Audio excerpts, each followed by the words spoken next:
When the will was read, silence hit the room like thunder because the first name was mine. I'm Natalie Green. I spent a decade watching them sip champagne in the house I cleaned. They never said thank you, never remembered my birthday. I was just the help to them. Until Mr. Ellison, the man they all used, handed me the power they never saw coming. And when that lawyer read his will, every smug face turned ghost white. Because I wasn't just in it, I owned it. They called it the Ellison Estate, a beautiful, sprawling property tucked just outside Tulsa, Oklahoma. To them, it was a symbol of legacy, power, and prestige. To me, it was my prison, my proving ground, my silence. I'm Natalie Green. I first stepped into that house when I was 23, fresh out of community college, grieving my mother's death, desperate for a job, any job. So when the agency placed me as a live-in housekeeper for the Ellisons, I said yes without hesitation. I thought maybe, just maybe, this could be the start of something stable. But I learned quickly this wasn't a family.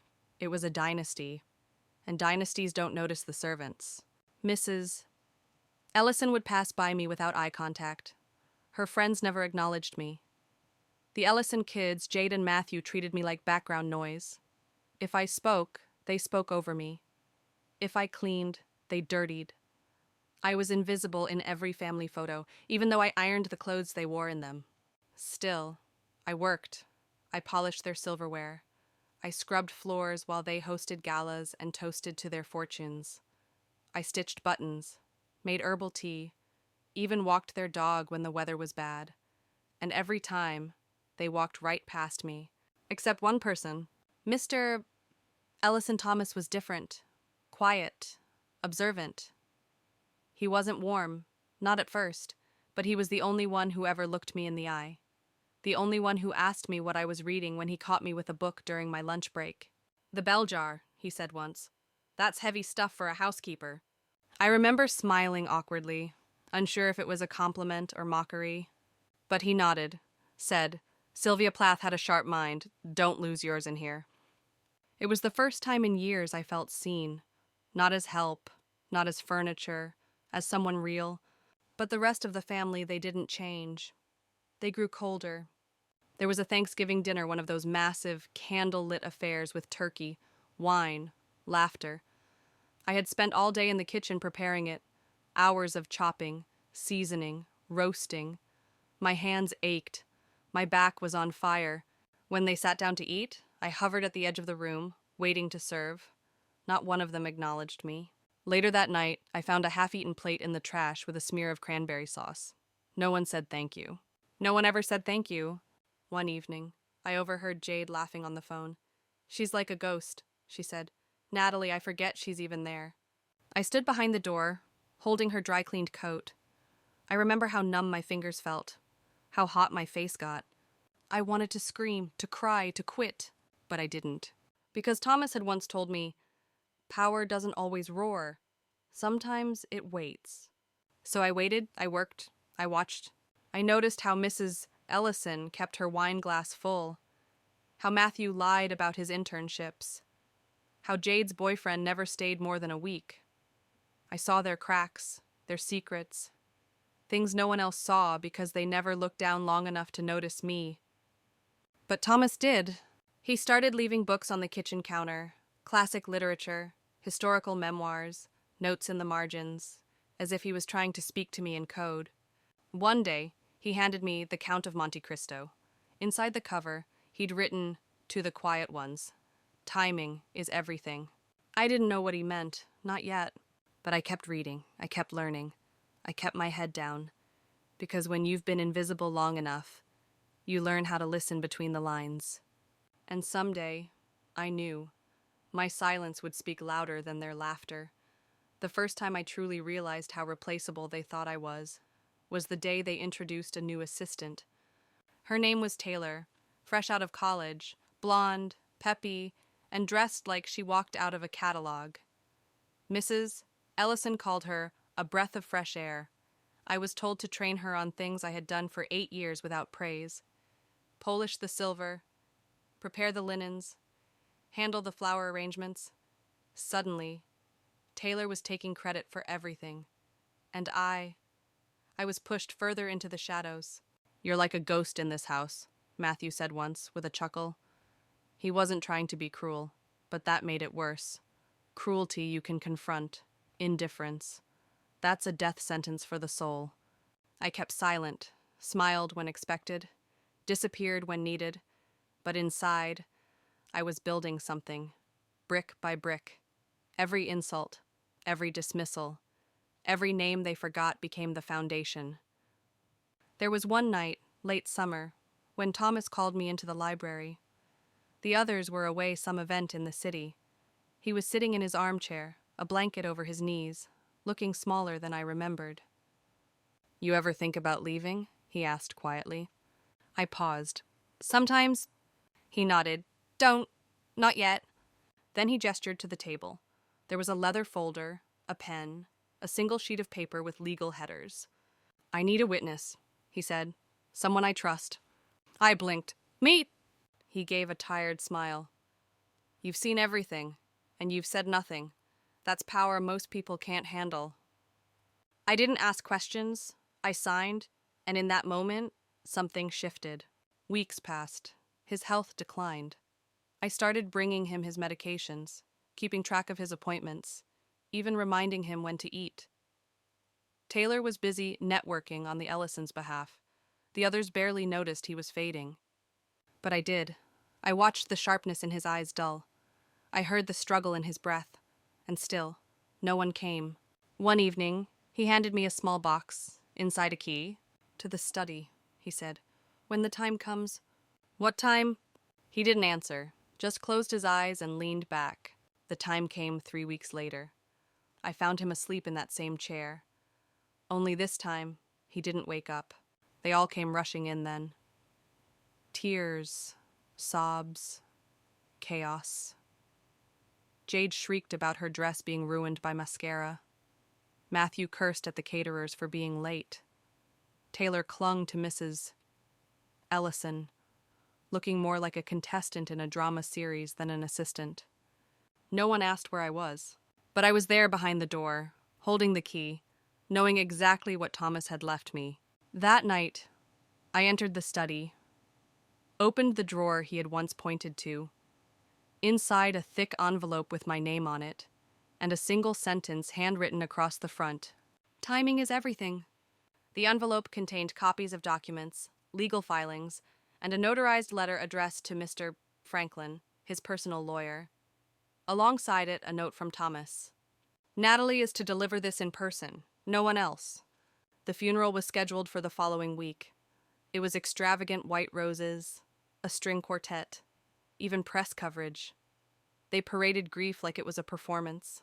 And I wore a plain black dress, no makeup, no heels, just quiet steps and steady breath. I walked up to Mr. Franklin. He looked puzzled. "Yes." I handed him the envelope. He opened it, looked at me, then back at the letter. Something shifted in his face. Not shock, not confusion. "Respect." He nodded slowly. "We'll handle this privately. You'll be informed." And for the first time, I didn't feel small. I didn't feel like the help. I felt like the only one who actually mattered. The days that followed were quiet, but the tension was electric. I saw the Ellisons whispering in corners. I heard snippets. "She's been here too long. Do you think he gave her something? There's no way she's in the will." But I said nothing, just like always. Because Thomas was right. Power doesn't always roar. Sometimes it walks softly and waits for the right door to open. I spent the next few days preparing myself for what I didn't fully know, but I sensed the storm before it arrived. You see, wealth makes people entitled, but inheritance that makes them vicious. 3 days after the funeral, I received a formal invitation, gold embossed, stiff, cold. The Ellison family would be gathering in the estate's west wing for the reading of the will.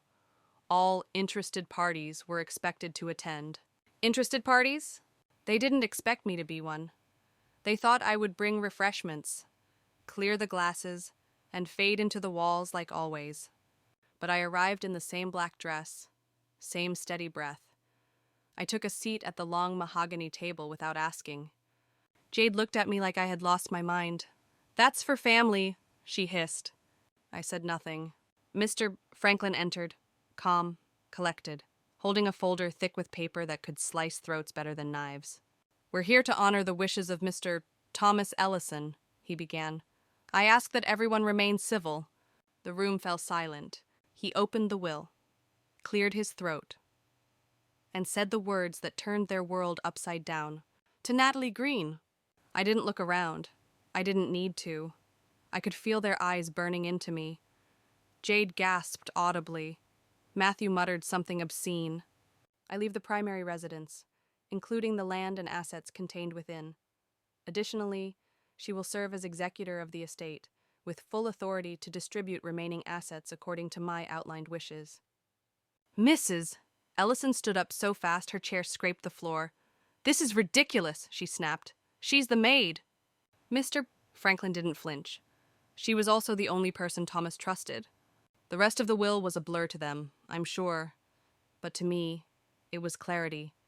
Justice wrapped in every syllable. I had spent 10 years being unseen, and in 10 minutes, I became unforgettable. They called me a thief, a manipulator, said I must have seduced him, twisted the truth. But the truth was this. He watched them, just like I did. He knew their greed, their vanity, their carelessness. He also knew me, not just as help, but as the woman who showed up every single day, gave everything, and asked for nothing. When I walked out of that room, the walls felt lighter, the floor firmer beneath my feet. I passed by portraits that once made me feel small, and now they were just dust-covered lies. That night, I unlocked the master suite for the first time, not to clean it, to sleep in it. For the first time in my life, I felt what they had felt every day power. But mine wasn't inherited. It was earned. And they would never ever forget my name again. They stopped looking me in the eyes after that day.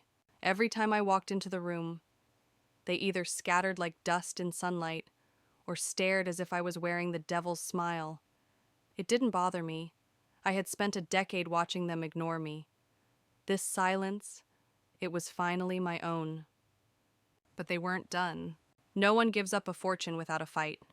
And they came for me, just not with fists. No. The Ellisons fought with poisoned smiles, legal threats, and backhanded gossip. They whispered things into lawyers' ears, hinted I was a manipulator, maybe even a liar. They questioned my relationship with Thomas, suggested that I took advantage of an old man's kindness. I stayed quiet, but silence doesn't mean surrender. I met with Mr. Franklin a week after the will reading. He had already anticipated their next moves. "They'll try to contest it," he said. "They'll lose, but they'll try." He showed me a thick folder with notarized video footage, signed witness documents including mine and several recorded statements from Thomas. He had prepared everything, every angle, every lie they'd try to spin. "He didn't just choose you, Natalie," Franklin said, his voice calm but firm. "He protected you. He saw this coming." Those words hit me harder than I expected. Because the truth was, I never asked for any of this. I never once imagined owning the estate, holding the power to decide its fate. All I ever wanted was to be acknowledged, to be seen. But now I was more than seen. I was the storm they never saw coming. The media caught wind, of course. There's nothing the press loves more than a scandal involving money, legacy, and betrayal. Headlines spread like wildfire. Housekeeper named sole heir to Ellison fortune. Ellison family in uproar over will. The maid who took the mansion. I stopped reading after the third day, because while they speculated, I had decisions to make. Real ones. The estate wasn't just a house. It was land, stocks, business shares, trust funds. Thomas had left me with more than wealth, he'd left me control. And with that came responsibility. I started with the people, the staff, the real ones, the gardener who never missed a morning, The cook who remembered everyone's food allergies except mine, of course.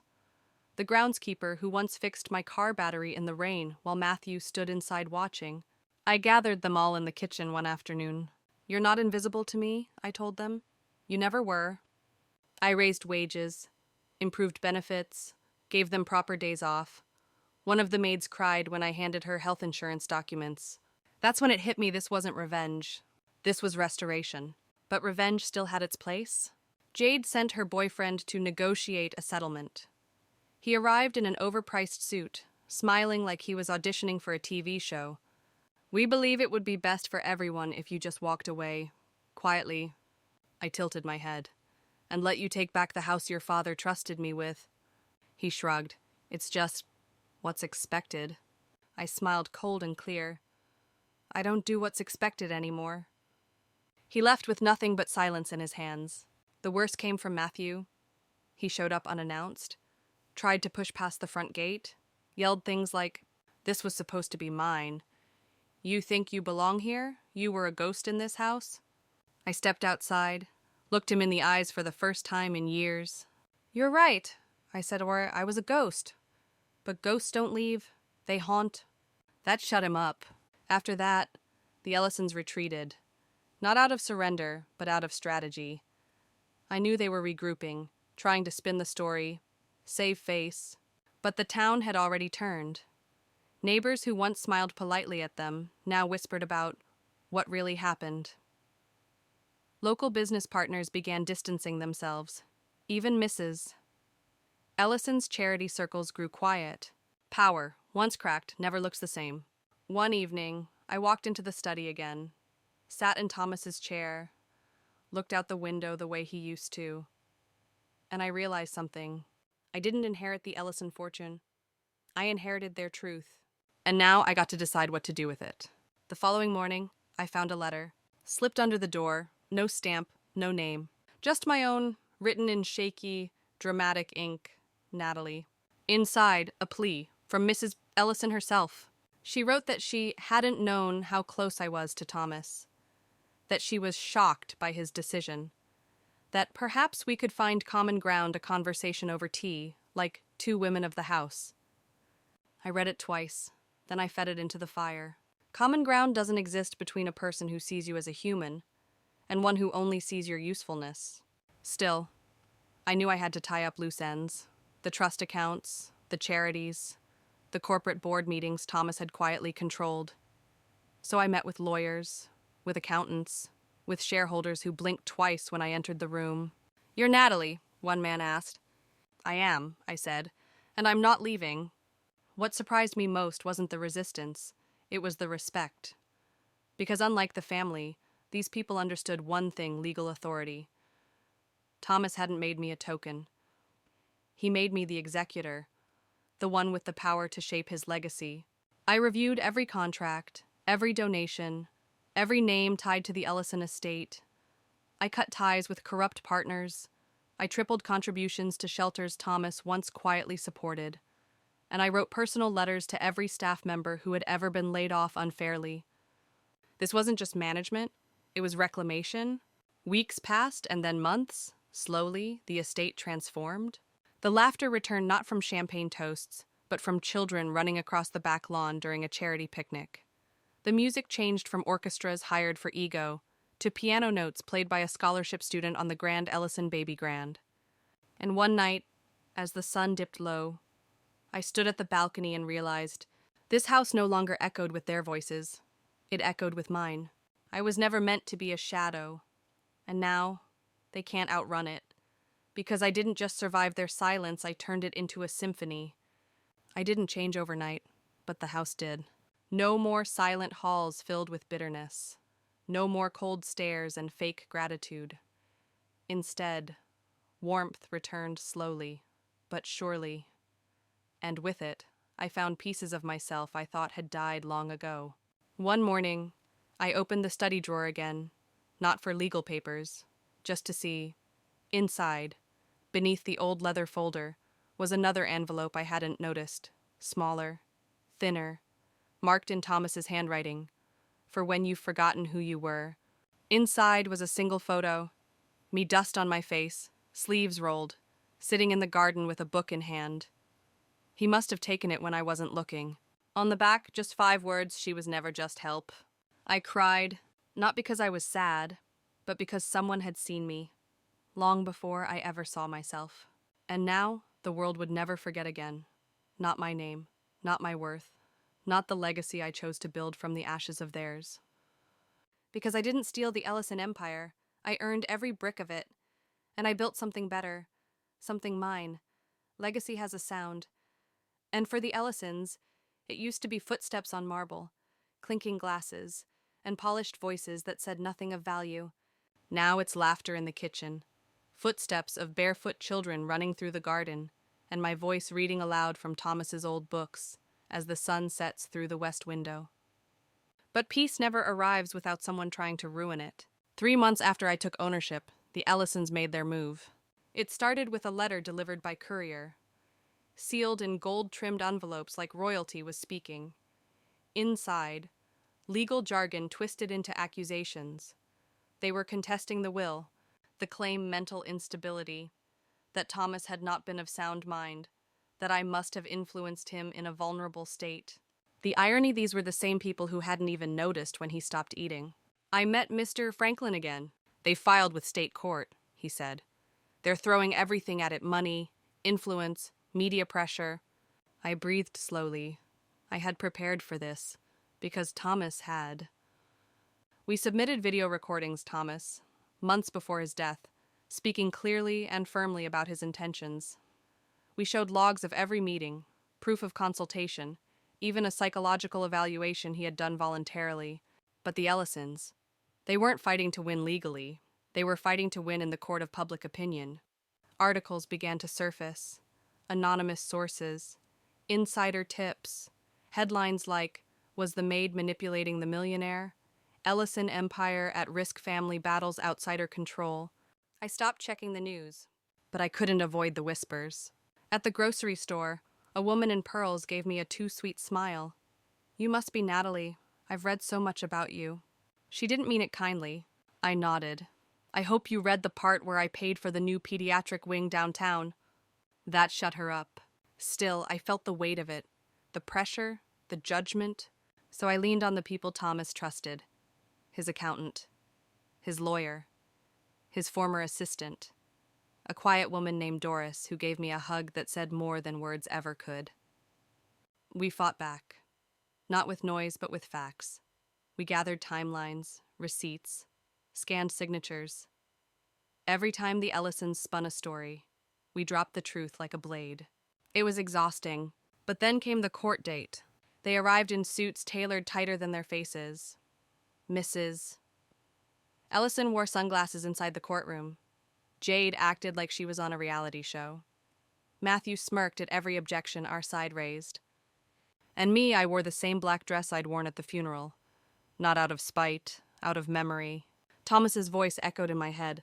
"Power doesn't roar, it waits." When the judge entered, everything quieted. Mr. Franklin spoke first. Calm, unshaken. He laid out our case clear, documented, untouchable.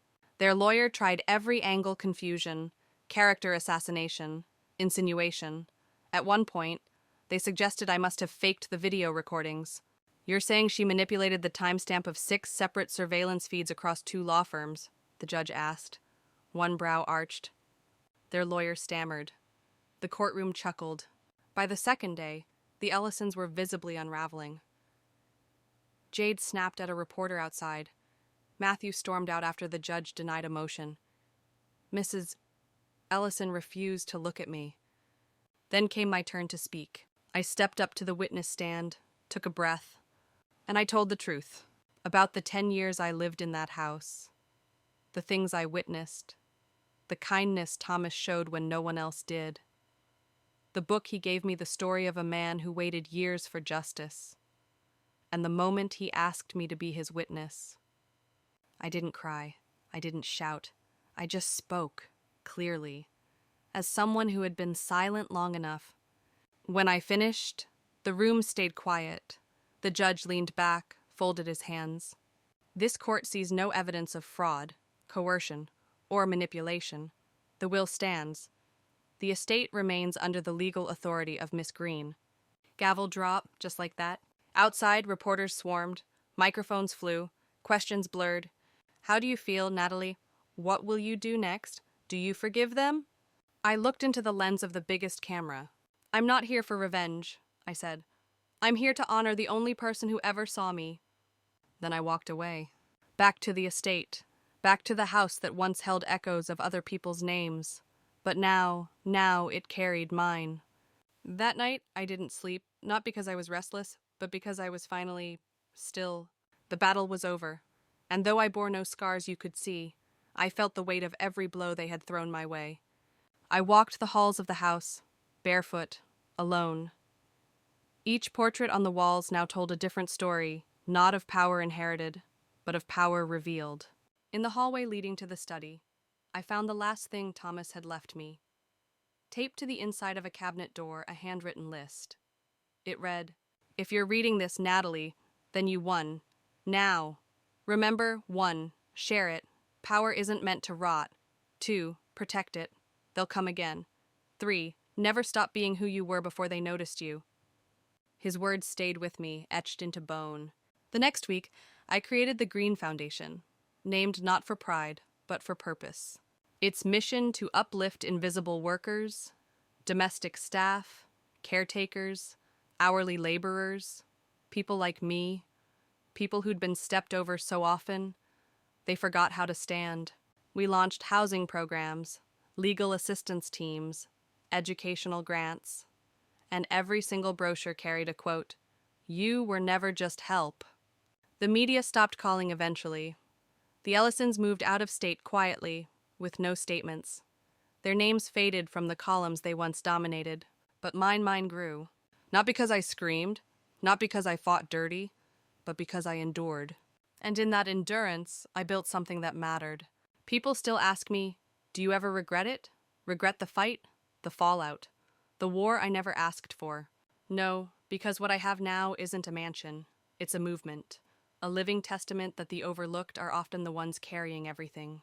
So if you're listening, if you've ever felt invisible, let this be your reminder. You are not what they fail to see. You are what you choose to become. And one day, when they read the list of names that matter most, they'll start with yours. Later that month, I returned to my old neighborhood, just for a walk, just to remember. The corner store still smelled like fried dough and cheap cologne. The church steps I used to sit on with my mother were chipped, but still strong. I passed by the building where I once lived. The window still had the curtain I stitched myself. A little girl waved at me from the stoop. "Are you famous?" she asked. I crouched to her eye level and said, "No, I'm just someone who was ignored until I made them listen."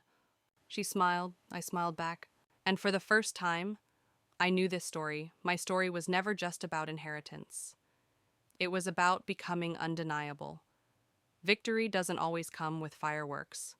Sometimes, it comes in the form of a quiet sunrise over a house once filled with ghosts. It's been a year. A full year since the courtroom doors closed, since the last article was written, since the Ellisons faded into silence.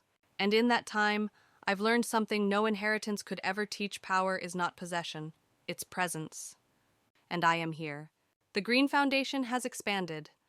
What started as a modest mission has grown into a movement. We now offer legal aid in 7 states. Domestic workers write to me daily stories of injustice, of survival, of hope. And every time, I remember who I was before all this, a girl cleaning floors, clutching a library book in one hand and a dream in the other. That girl still lives inside me, but she's no longer waiting to be seen. She commands the room now. This estate, once a monument to inherited arrogance, is now open to the community. Every month, we host open garden days, free art classes, literary nights. Kids run through the halls I used to mop. Grandmothers teach recipes in the kitchen I was once excluded from. The past didn't disappear, it simply transformed. Sometimes I still get letters from the Ellisons, cold, formal, carefully written by lawyers who pretend to ask questions, but really just want to provoke a reaction. I never reply. Not because I'm afraid. Because I'm done playing their game. Forgiveness. It's not something I owe them. It's something I gave myself. One morning, I found myself back in the library. The same chair, same light pouring through the windows, the same shelf where Thomas had left that first book. I opened it again. The Count of Monte Cristo. Inside the cover, his handwriting still waited, to the quiet ones. Timing is everything. And beneath it, a second line I hadn't seen before. Now it's your time. I wept, not out of sadness, out of the weight of everything I had carried, everything I had survived, everything I had become. Because when I stood in front of that will, when my name was read first, I wasn't just inheriting a house. I was inheriting a reckoning, and I delivered it, with grace, with precision, with silence turned into strength. They ignored me for years, but now, I write the stories. Now, I choose whose names get remembered. Sometimes, I speak at universities. I stand at the podium in rooms filled with future lawyers, writers, politicians. I tell them the truth. I was never meant to be here, but someone saw me. One person, and that was enough. You can feel the room shift when I say it, because everyone wants to be seen, and everyone fears being forgotten. But the trick is to stop waiting for their approval, and become undeniable anyway. Last week, I received a letter. This time, from someone else. A teenage girl in Georgia. Her mom cleans houses. Her dad left when she was 7. She wrote, "When I feel like I don't exist, I remember your story, and then I write mine." That letter is framed on my desk, right next to the old Ellison nameplate I found tucked in a drawer. I kept it, not as a trophy, but as proof that names don't matter unless you give them meaning. And I've given mine more than they ever imagined. The echoes in this house are different now. Not haunted, not hollow, just full of life. The past doesn't scare me, because I'm not running from it anymore. I walked through fire, and I didn't just survive. I lit the way. So if you ever feel forgotten, remember me, the housekeeper, the witness, the woman whose name they read first, and the one they'll never forget. After that letter, I started collecting them.